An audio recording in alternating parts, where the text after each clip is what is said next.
Hey guys, Mr. Backerberg here. In this video we're going to look at vertical and horizontal translations. When we're looking at translating a graph, another word for that is we're going to be sliding graphs around on our coordinate plane. And translations are easiest seen by looking at the graph of a function. But what we want to work on is understanding how making small changes to the equation of a function can affect the size, the shape, and the location of our graph. Being able to understand how those small changes in the function affect what the graph looks like is really helpful in understanding the connection between the algebraic and graphical models for our functions.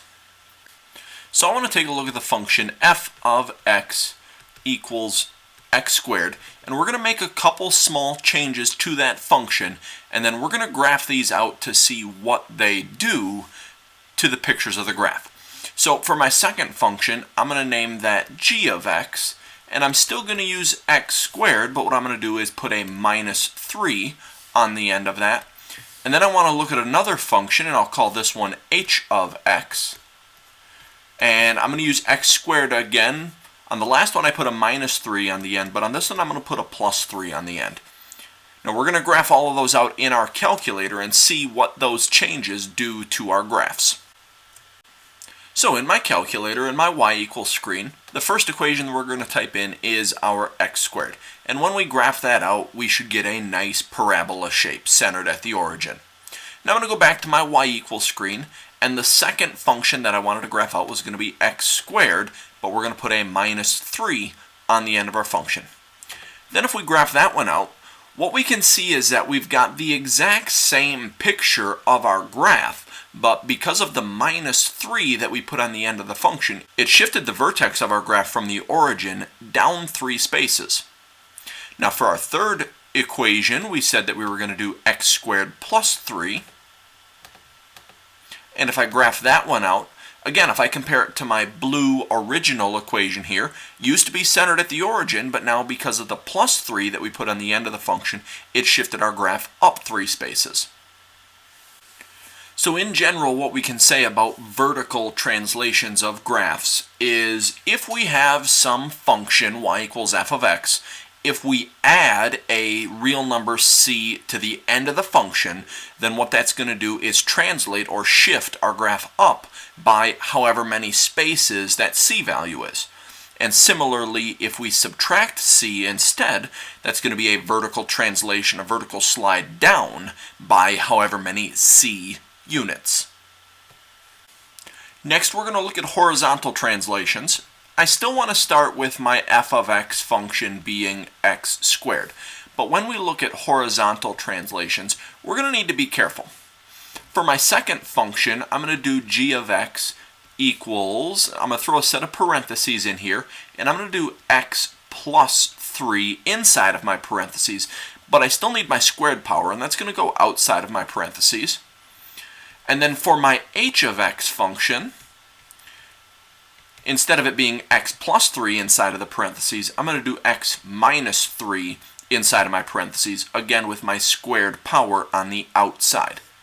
So I'm going to fire up my calculator, and we're going to look at these graphs. So I already have my y equals x squared equation typed in, and we know if we graph that out, it's going to give us our nice parabola shape with the vertex centered at the origin. So now if I go to my y equals, my second equation was inside of parentheses, it was x plus 3, but then the squared went on the outside, and then I hit my graph. And what we should notice is now we've got a horizontal translation, a left or a right shift. Because of the plus 3 inside of the parentheses, it moved the vertex of my parabola left 3 spaces. And then if I type in my third equation, that was going to be in parentheses x minus 3 squared on the outside. And then if I graph that one, I can see that I get another parabola shape, but this time the vertex got shifted to the right 3 spaces. Now the location of where we were adding and subtracting those values is going to be very important in here. We saw that the plus 3 and the minus 3 ended up inside of a set of parentheses with the squared power on the outside. So if we have an equation that looks like y equals f of x, and we add a c value inside of a set of parentheses with our x, that actually results in a translation left by however many spaces. And that's the exact opposite of what you would expect it to be. Normally, if you add a c value, you would think that would move you to the right, since that's where our x's get more positive. But adding a c value inside of parentheses actually moves you backwards. It moves you left. Similarly, if we were subtracting a c value inside of our parentheses with the x, that's going to shift our graph to the right however many spaces. So again, that one is backwards. Subtraction actually moves you to the right. So we're going to look at a couple quick examples of identifying some vertical or horizontal translations. So I want you to think about the equation y equals the absolute value of x. And I'm going to make a change to that, and the first change that I'm going to make is giving you the equation y equals the absolute value of x plus 4. And we want to try to figure out what would that plus 4 on the end of our equation do to the picture of the graph. So we have to think about, where is that c value being added? It's not inside of a set of parentheses or a set of grouping symbols, so we should think about this as a vertical shift. And when you're adding with a vertical shift, it's going to move your graph up that many spaces. So the plus 4 on the end of this equation moves our graph up by 4 spaces. And now for our next example, we're still going to be doing the absolute value, but we're going to do y equals the absolute value of x minus 3. And as we're looking at what's happening, the minus 3 is happening inside of our absolute value. Now, they're not parentheses, but absolute value bars are grouping symbols. So we have a c value being subtracted inside of our grouping symbols.